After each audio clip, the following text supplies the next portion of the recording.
Awesome.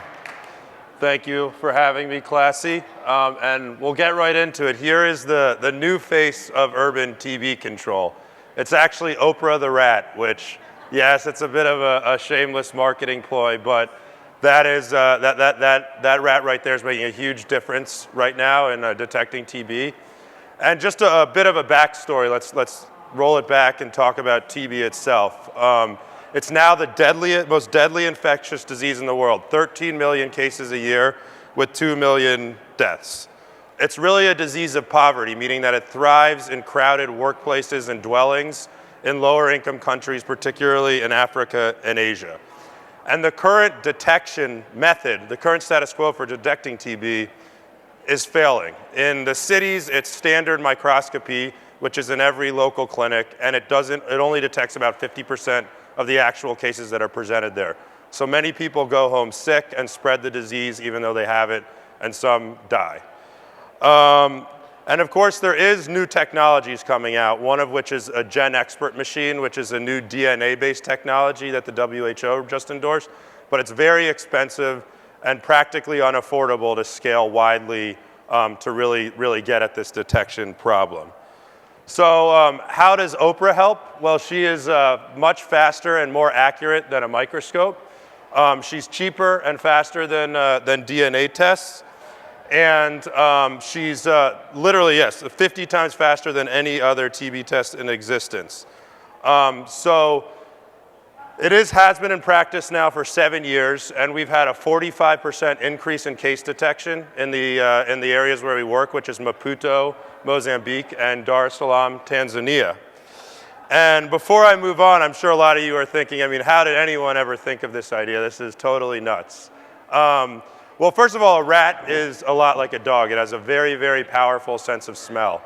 And our founder, Bart Weechens, was a guy who loved both Africa, had a lot of African exchange students who came through his house growing up, but also trained and bred rodents. And when Princess Diana put a call out for landmine detection, new landmine detection technologies in the 90s, he thought, well, there's abundant rats in Africa. I know that they can be trained just like a dog to detect something. So he started off with landmine detection rats. And in 2004, we sent them over to Mozambique. And then in 2007, we innovated. We came into TB. Basically, TB, like other diseases, has a unique scent. And actually, back in the 18th, 19th centuries, doctors used to diagnose TB from their own smell. And in Dutch, Bart's native language, TB actually means smells like tar, because that's what at the end of life people will actually start getting up a tar smell. So we basically, he concluded that rats could be trained to detect the smell in human sputum samples, went about doing the experiment, proved accurate enough, and in 2007 we started working in Dar es Salaam. Okay. And how exactly does it work? So as I said, the rats are extremely fast.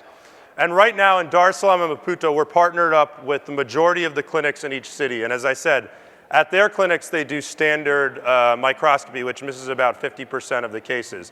We can literally, with motorbikes, collect all of the samples, bring them to a centralized detection screening center where the rats essentially can work through a whole city sample in about an hour or two. And then we reconfirm it with, right now it's currently much higher quality microscopes that are way more sensitive than the ones in the clinics, but pretty soon we're going to start using this GenExpert technology, which is a bit more expensive, but will help us find more cases. And not only can this be used this is called routine case finding, because we're looking at patients who are presenting themselves to clinics, they have a high prevalence of TB, and we can find a lot of patients, but there's also a need in the TB world to do active case finding. A lot of people never even present themselves at clinics with TB. They might not have the know-how, or they might not have the economic resources to take off and go to work.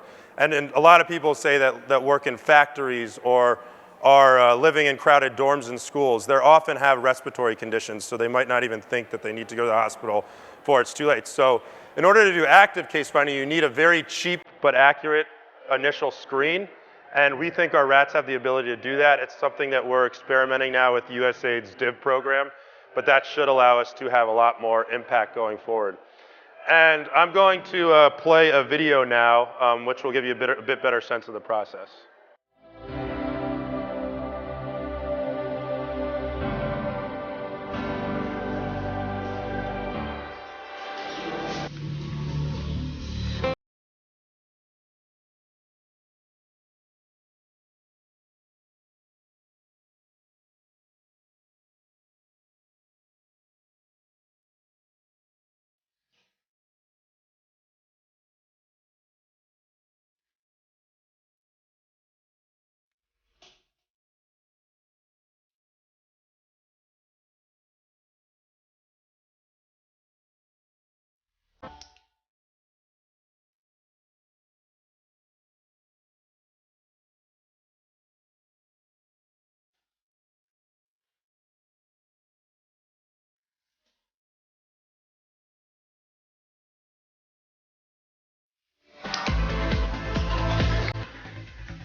So yeah, as you can see, the rats are actually rewarded with food. We like to joke around that they literally work for peanuts, which is true. And they are trained just like a dog is through behavioral reinforcement to indicate that smell, as you saw through a pausing and scratching motion. So moving forward, I mean, we have ambitious plans for this.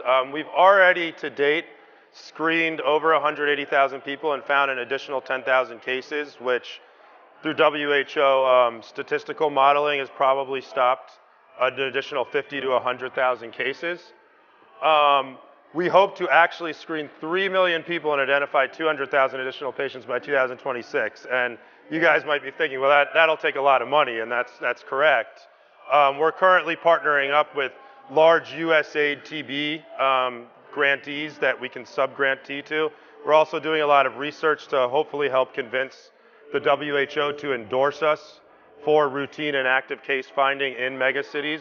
That case, we can get global fund money in partnership with countries, and a lot of large countries with high TB burdens have shown a great interest in implementing our technology. And we also realize that although our rats have a great role to play in these urban centers because they can screen so fast and relatively accurately compared to any other screen, it's not a perfect test. And what a perfect test is like would look like a home pregnancy test, be maybe $1 or $2, and you could distribute it to rural areas through all the clinics. Right away, someone would know if you have TB or not. We're actually doing research and figuring out what chemicals the rats are smelling to identify TB. And we're partnering up with a pharmaceutical company to try to develop this actual point of care test that would put our rats out of business, but would be better for the world. So that's an interesting project. And then we're also currently exploring branching out into other diseases, specifically cancer and neurological diseases in the US, and this would probably happen as a hybrid social enterprise. Yesterday I was meeting with some Harvard neurologists who are very interested to see if the rats could be used to sniff out Alzheimer's, because right now there's really no good low-cost detection mechanism for it. And there is some anecdotal evidence that there's unique smells to the disease. Actually, a woman in England smelled 100 t-shirts and there was 29 Alzheimer's patients within it. She identified it, all 29, and an additional one who then 7 days later came back and was officially diagnosed. So that's an exciting thing. The one rat screen, if you microcost down to what's going on at our centers in Tanzania and Mozambique, only costs 35 cents. So we have a lot of costs associated with collecting the samples and doing the reconfirmation. But if we can find a condition where the rats are incredibly accurate and they're already within a sample framework, say at like a Quest Diagnostics lab or a larger diagnostics company, we could just collect that urine, for example, for Alzheimer's and screen at a very low cost, but still make some good money, and that profit would support the nonprofit programs. So that's it. Just taking questions now. Thank you, Charlie.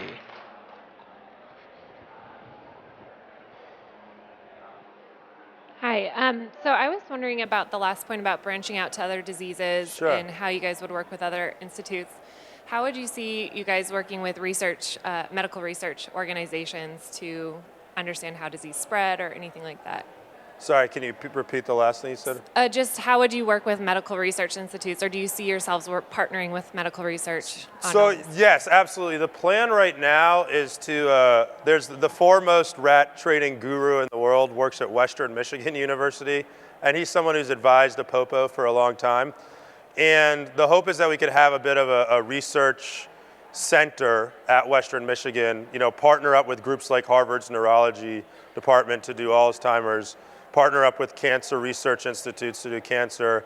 There's also a lot of potential applications that we could develop in the West for security, bed bug detection, explosives detections in airports. So yeah, we really want to have this research lab and then form joint ventures out of it. Because we know rats, but we don't want to pretend to be subject matter experts in the other conditions. So, go ahead. How do you communicate back to the patients whether they have TB or not? I'm guessing they may not be coming back to the clinic. Sure, and so traditionally we operated on a 5 to 10 day diagnostic delay because we had to bring all the samples to our center, which in Tanzania is in Morogoro. It's a few hours car ride from Dar es Salaam.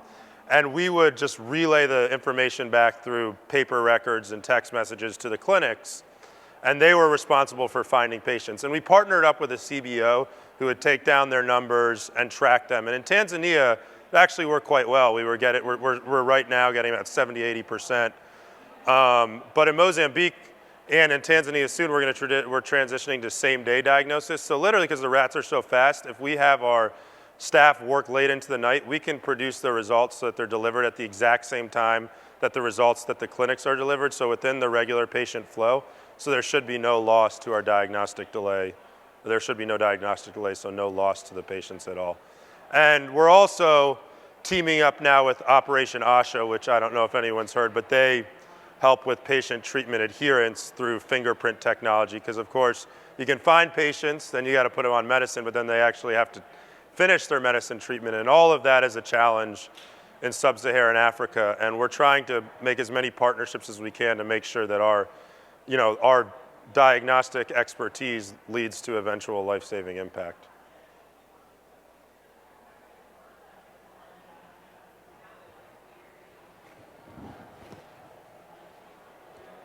Thanks. Hi. Great work. Amazing. Amazing. So I work in Tanzania right now in a remote area, and so I know how difficult it is in these remote areas to do healthcare and do testing and follow through and everything.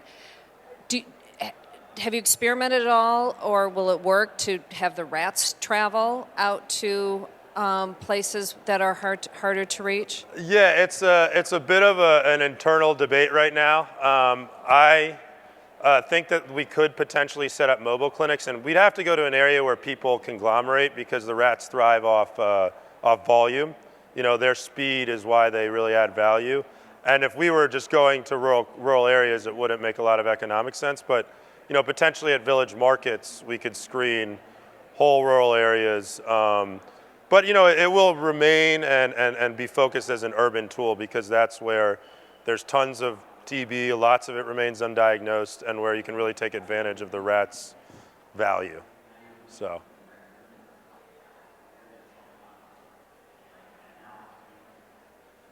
Plans to expand into Haiti?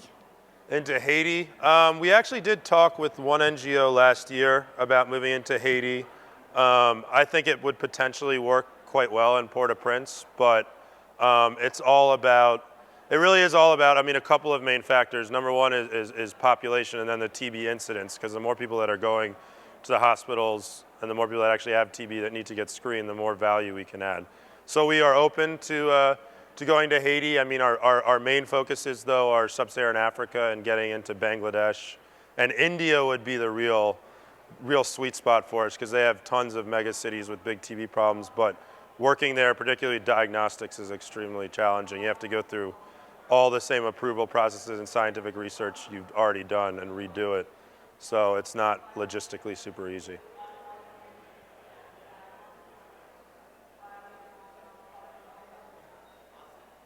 Thank you so much, Charlie. One last thing I want to add, because a lot of people mistake this when they hear about, I didn't talk about the mine detection rats, but they think that we're just throwing rats out onto landmines and letting them explode.